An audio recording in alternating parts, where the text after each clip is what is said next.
Hi class, welcome to video number 5, and this week you've been learning all about memory, different types of memories, different types of storage places for memories, how they're stored, how they're retrieved, how we forget, different types of ways we forget, whether it's amnesia or something different, whether it's just not having paid attention to them.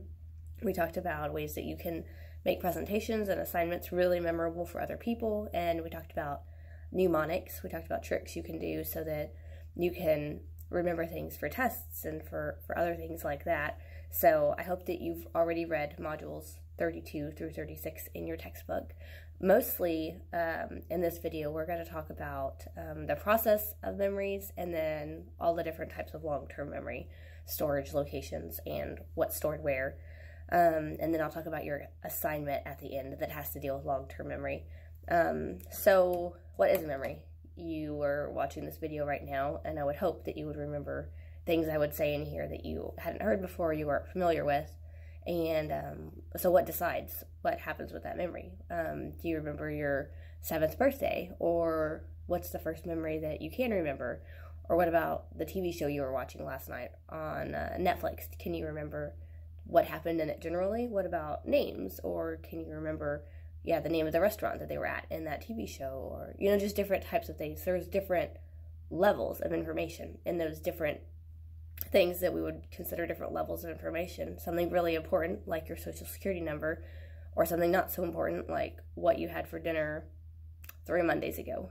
Our brains, they don't get full. There's not a cap on how much we can remember, how much storage space we have in long-term memory. You could remember millions and millions and millions of things. So if you don't remember something, it's not because you ran out of space, but our brains decide what's important, and based on how much time and effort and how memorable that event was, that decides how long we keep the memory and why we would keep the memory and where that memory goes to live.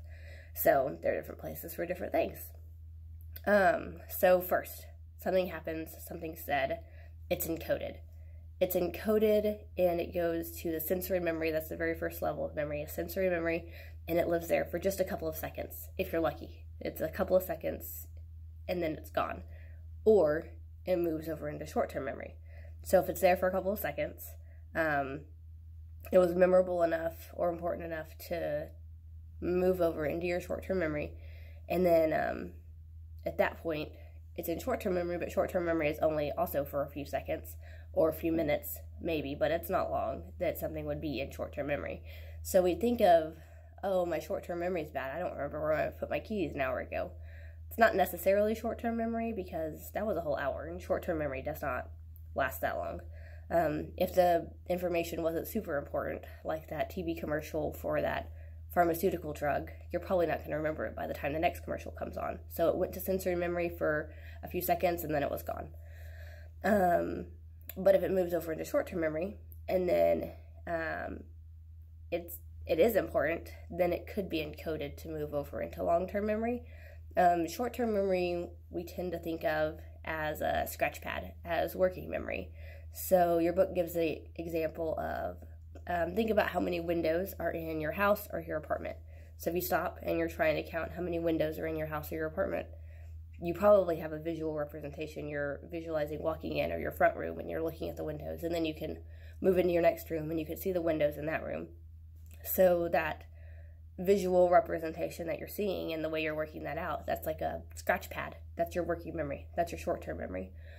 And we also do that for math problems, or just regular math problems, perhaps not algebra or things like that, but just regular math. You're at the grocery store and you're trying to decide how many pounds of grapes you want. Well, you're using your working memory. You're thinking about how many you got and how many pounds and ounces convert over, and you're doing these things, so you're using your working memory. So if it is something more memorable or something you're going to need for later, maybe it's information for a test, or maybe it is your best friend's birthday, or important bits of information that you hear and you need and you decide to focus on and want to learn or want to keep. It moves over, it's encoded into your long-term memory. And you think, oh, well, that's it, short-term, long-term. But long-term memory actually has 4 different areas, so it gets a little more complicated in long-term memory. we have procedural and declarative memory. Procedural memory and declarative memory are the two types of long-term memory, but then declarative memory is broken into somatic and episodic memory. So two main long-term memory categories and then two subcategories in declarative memory of long-term memory. And those each get different bits of information stored in them. So procedural memory is for just regular things that you would think of when you're living life, such as driving or typing or texting on your cell phone or emailing or how do I sweep or mop or dust. Just regular things that you do that enable you to live your life. Those are declarative, or those are procedural memories. Sorry about that. So think of it like procedures. They're things that you do. They're how you do things, and it's like a procedure. So then declarative memory is a little bit more specific. Think of declaring something, stating something. Declarative memory are kind of more like facts. Things like names, dates, faces, your kindergarten teacher's names, your birth date, your best friend's name, things like that. They're just kind of facts. So those are declarative. Those are stored in declarative memory. Those are declarative memories. And then, like I said, your declarative memory is broken down into somatic and episodic. And somatic memories are facts that are almost immune to forgetting. Facts that are almost too ingrained in you to forget, such as the days of the week or the months of the year. It would be really hard after you learned and have experienced, Sunday through Saturday, to forget that Friday comes after Thursday, or to forget Saturday and Sunday are right next to each other, but they're on opposite ends of the week. You just know those things, and they're almost immune to forgetting. You would almost have to have had an accident or something happen that would cause you to forget something like that.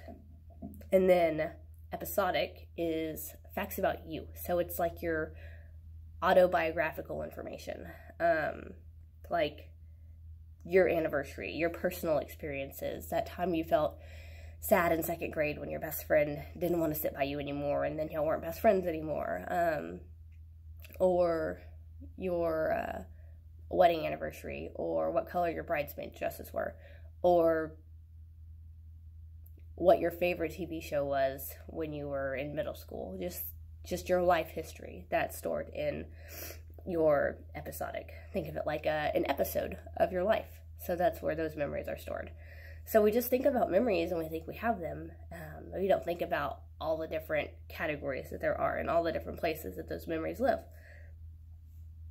So as a rehearsal, we have sensory memory, and then short-term memory, and then long-term memory. And then long-term is broken down into procedural and declarative, and then declarative is broken down into somatic and episodic. And that's kind of where your assignment comes in this week. So I want you to think about the 4 types that we have in long-term memory, and I want you to come up with an assignment or come up with an example from your life. So an example of procedural, declarative, episodic, and somatic from your life. Just an example of a memory that you have. So, for example, when I was in 3rd grade, I really liked Lisa Frank stuff. You probably don't even know what that is, but I really liked all of her things. And so I had a planner that was hers that I would take to school in 3rd grade. And that was my favorite thing to do, was to write out things in my planner. And I would use that then to put school assignments in and figure out what I was doing and whatever. So that's an example of a episodic memory that I have from my life. So I can just write that next to episodic. So it's not a hard paper. It doesn't need to be a long paper. Just write an example, a paragraph worth of each type of long-term memory. And then you can turn that in, and that's due by March 17th at 11:59 p.m. So get that in. If you have any questions or comments about anything, just shoot me a message on Blackboard. Thanks.